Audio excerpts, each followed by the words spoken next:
ቀጥም ልታሰብረኝ እንደምችል ስለማቅ ነው የምነግርህ። ለአንተ ብቻ ነው የምነግርህ። እናንተ አልሰማችሁም። እሺ የደህንነት መስሪያ ቤቱን በሚገባ መምራት የተሳነው ሰው፣ የደህንነት መስሪያ ቤቱን ከወያኔ ኤጀንቶች ማጽዳት የተሳነው ሰው ሌላ የጸጥታ መስሪያ ቤት ሌላ መስሪያ ቤት እንዲመራ መፍቀድ ጅልነት ነው።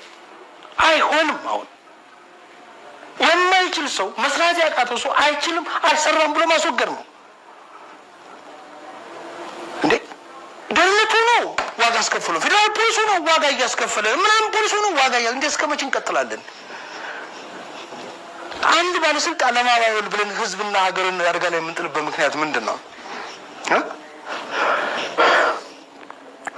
ይህም ብዬ ስል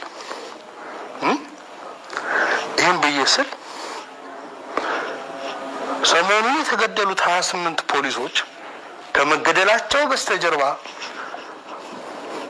የማን እጅ እንዳለ የሚጠቁሙ ነገሮች ደርሰውኛል።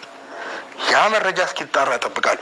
ከዛ በስተጀርባ ያለው አካል በእርግጥ እንደተባለው የአካል ሆኖ ከሆነ የለየው ይለያል እንጂማ ወያኔ መቀሌ ላይ ያደረገውን ነገር እዚሁ አፍንጫችን ወለጋ ላይ ደግሞ አይደገምም። 28 ፖሊስ እንዴት ነው የሚገደለው?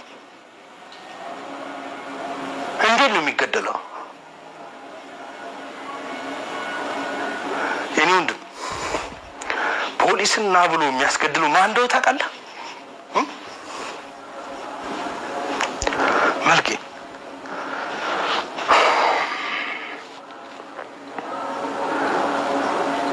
ከጃልማሮ ጋር የሚገናኝ የመንግስት ኃላፊ እንደነበር ታውቃለህ?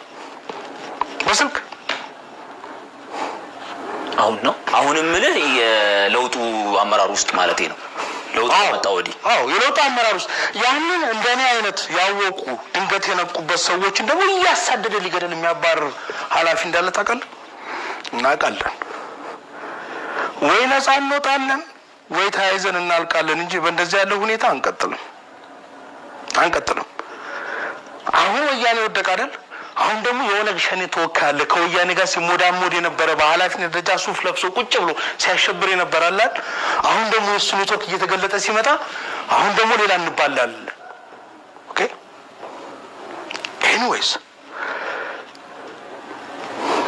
ይሄን ነገር መንግስት ምን ያደርግ ነበር ያልከኝ መልኬ? መንግስት ምን ያደርጋል? መንግስት መዋቅር ነው አልኳል። መንግስት አሸባሪ ከሆነ ምን ያደርግልሃል? መንግስት ዶክተር አብይ አይደለም።